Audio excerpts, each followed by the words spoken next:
And tonight we do have team coverage for you. Jonathan Burton is live from a sea tow boat near the stranded ship. Alyssa Hyman is live at the Coast Guard station on Tybee, and Ben Williamson is live from the Bull River Marina. And all of those passengers, as Sonny said, have been rescued, but the ship is still out there sitting on that sandbar. It's a big one. It is indeed, and our Jonathan Burton is still out there. He's been on the sea tow vessel most of the day. He's joining us live, and you can see a little bit of bounce in the image there. Jonathan, you've watched as the crews have tried over and over again to get that vessel off that sandbar all day long. Yes, Sonny, and actually we're now off the sea tow boat. We are right up on this boat. As you can see, it's right here, right where we are, and they tried everything to get this boat off of the sandbar, and I do mean everything, and nothing worked except, well, maybe they were able to change the direction. It was facing south, and now it's facing north.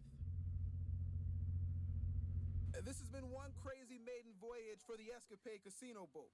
It's been stuck on this sandbar since around midnight Tuesday. A tugboat was sent out here, and at first, they tried to pull it using a tow line. They tried about 1, 2, 3 times, and each time the line broke.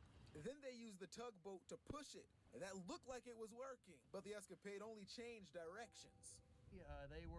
They're doing the best they could. They're doing everything they could. Captain Walter Rain works for Sea Tow. He says more than 85% of the calls he responds to daily involve a boat being stuck on a sandbar. So this isn't uncommon, but he says the reason it was so difficult for this boat to be moved is because it was made of steel. Fiberglass hull, you gotta pull them at 90 degrees and snap, slide them right off. They're doing things to that boat right now that it was absolutely not designed to do. And, it's a hard call. Now, the good news, like you said earlier, Sonny and Jody, everyone has been rescued from the boat. There are still 7 crew members on the boat, and we're told that the tugboat is going to return again tonight at 10 o'clock. I'm guessing to try to move that boat again, and of course, we will stay on this. Reporting live from right near the Escapade, Jonathan Burton, WTOC News.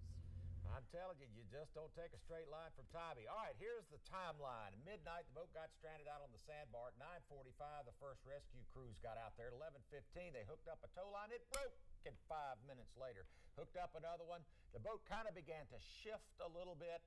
It turned its direction, and then the tow line broke again. 12:30 is when they started trying to push the vessel, and then at 12:55, the Coast Guard got on board. They made the determination to begin escorting the people off of that vessel shortly after 1 o'clock. And our Ben Williamson is out at Bull River Marina. He is looking into what's going on there after nearly 100 people finally got home after being trapped. Ben? That's where they left. Sonny, it only took about 30 minutes really to shuttle all those people back. Probably 8, 9 shuttles came back here. People came down, some tears, a lot of hugs, even some people kissing the ground, of course, happy to be back.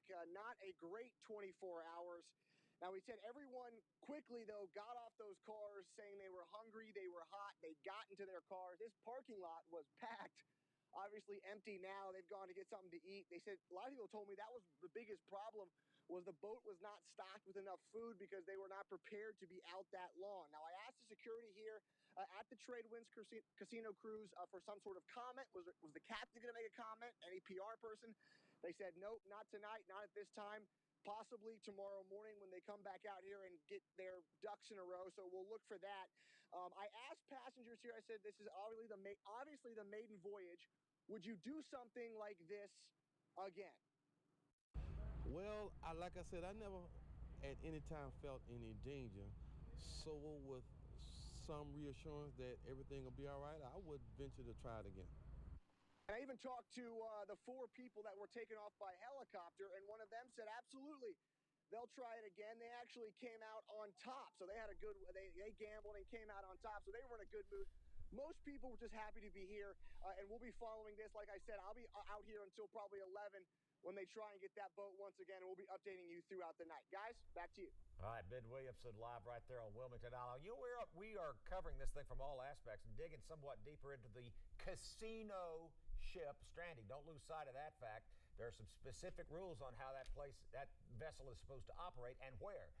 So now the Department of Homeland Security is involved. Connie Cooper has been on the phone with law enforcement all day about the stranding. So, Connie, what's the issue?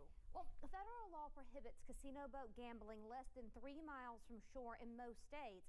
The escapade was 1.8 miles from shore when it ran aground on that sandbar, and passengers say they were still gambling. That's the same issue that shut down the last casino cruise in Savannah, Diamond Casino.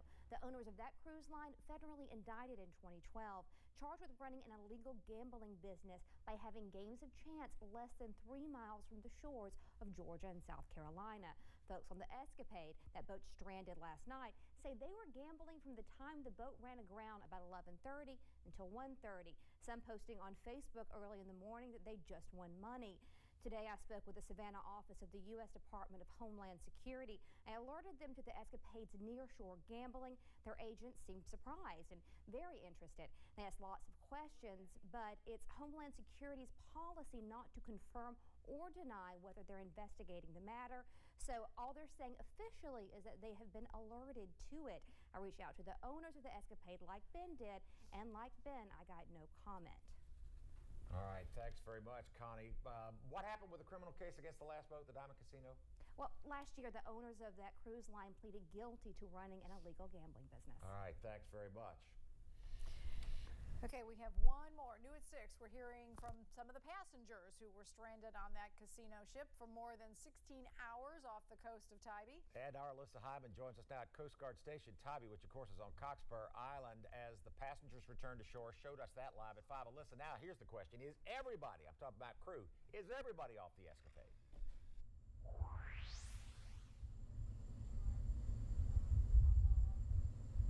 Go. Well, and that's what the Coast Guard tells me, that everybody has been taken back to land, and I can tell you all of those passengers very relieved to be back on shore and very happy to go back to their cars. Very frustrated and very angry.